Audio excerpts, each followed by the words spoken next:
stressed out? Are you anxious? Do you find that you need to be busy all the time? Is your mind busy all the time?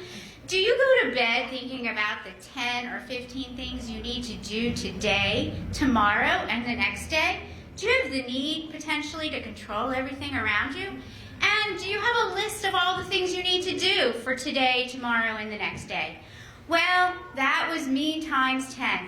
And what if I told you that I knew the secret to an inner calm and peace? What would you say? Sign me up now? Well, the truth is, we all possess that within ourselves. And I'm going to share those secrets with you on my own personal journey, which begins when I trained for my very first triathlon in 2008. During the period when I was learning to swim, I received some phone calls from my abusive parents, a neighbor of my abusive parents. I had not been in contact with my parents in several years. We had a very difficult and fraught relationship, so I dealt with this from afar and remotely. But I had horrible pain in my arms and shoulders, and I was unable to swim, and I had difficulty sleeping at night. So I dealt with that by seeing a sports massage therapist, and then I was back to training for my triathlon. Later that summer, I got a call from a different neighbor about the demise of my abusive parents. And my husband said, you don't seem quite yourself. You seem very anxious. You don't seem like you can sleep at night. So I made an appointment with a therapist for the week after the triathlon. Triathlon day comes. I swim, I bike, I run, I cross the finish line, and I cry because I completed something greater than myself. That day, I get a medal that says the woman who starts the race is not the same woman who finishes the race. A week later, I'm in therapy. A few weeks later, things are worse and not better.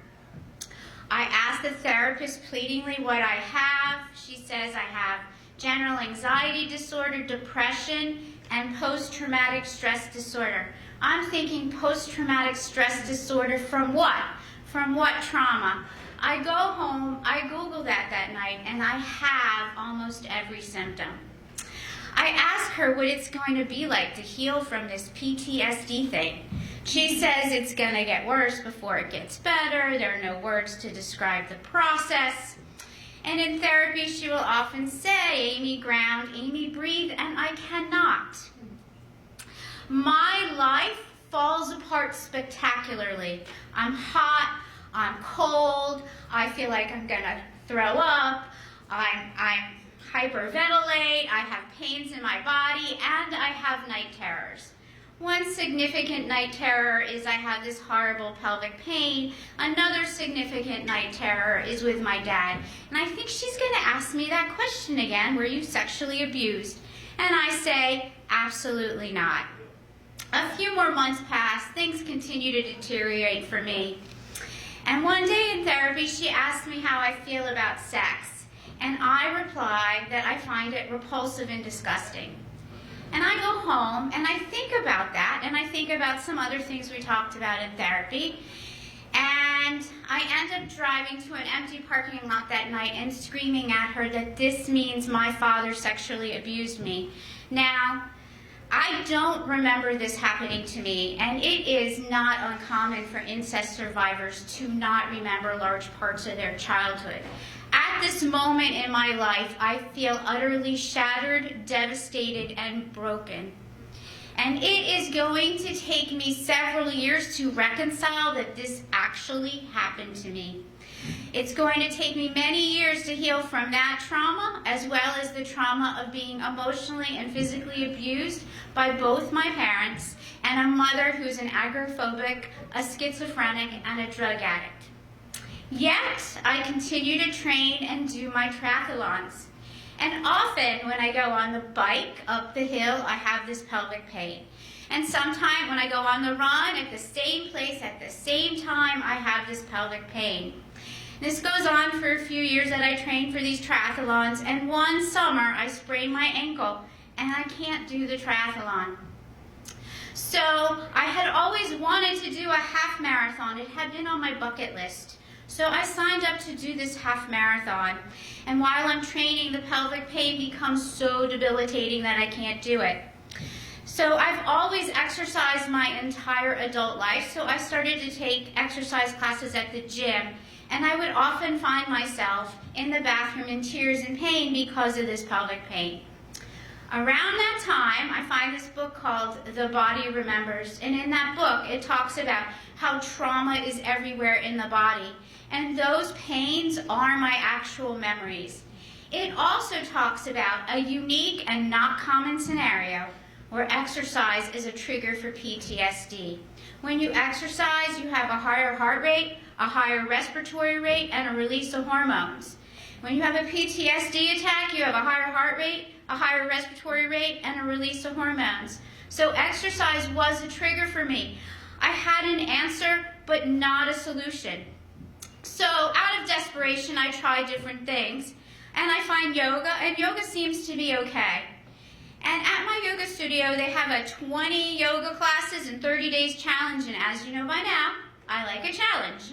So I undertake this challenge, and at times I find myself crying or sobbing on the yoga mat, and I Google this, and it is common to have a release, an emotional release in yoga because we hold our emotions in our body.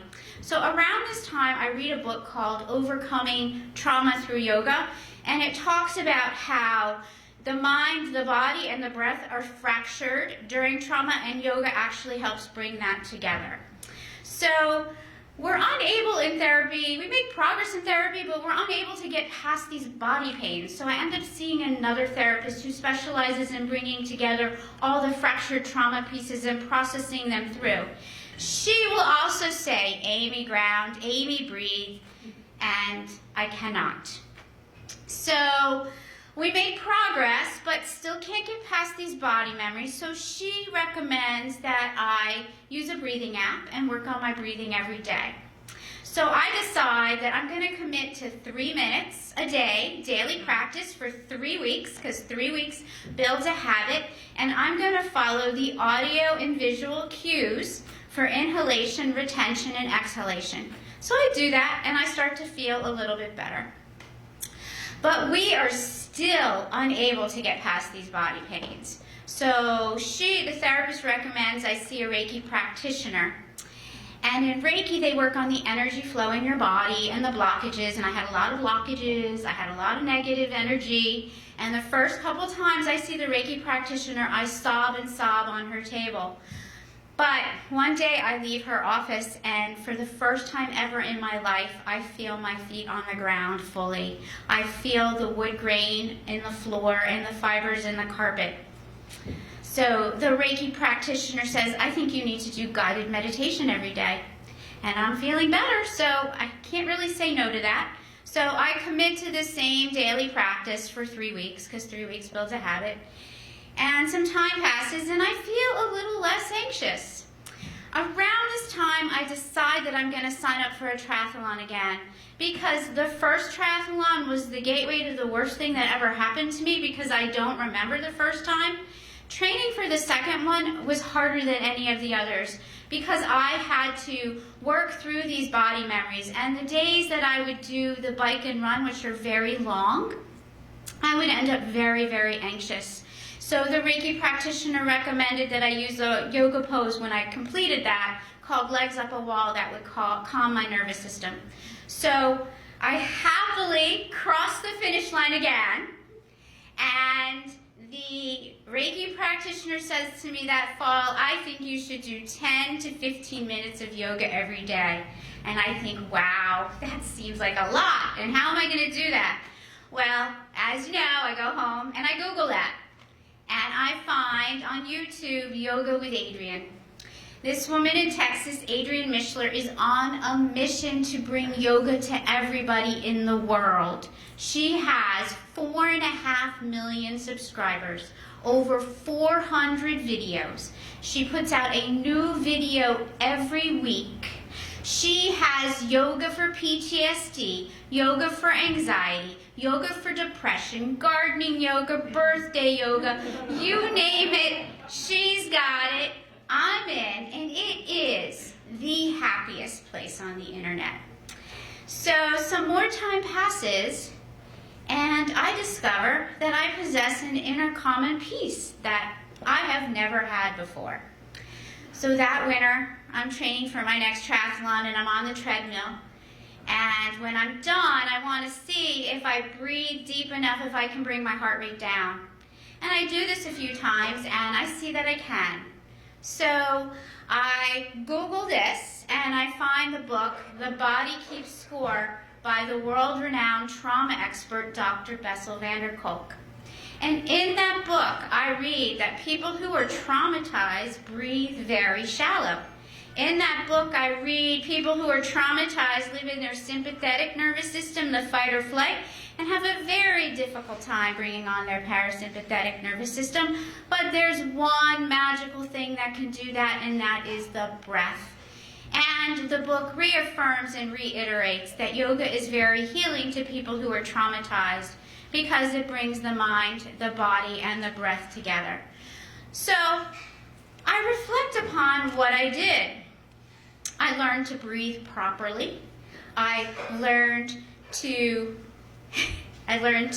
quiet my mind through guided meditation. I learned to bring the mind and the body and the breath together through yoga. And how did I do this?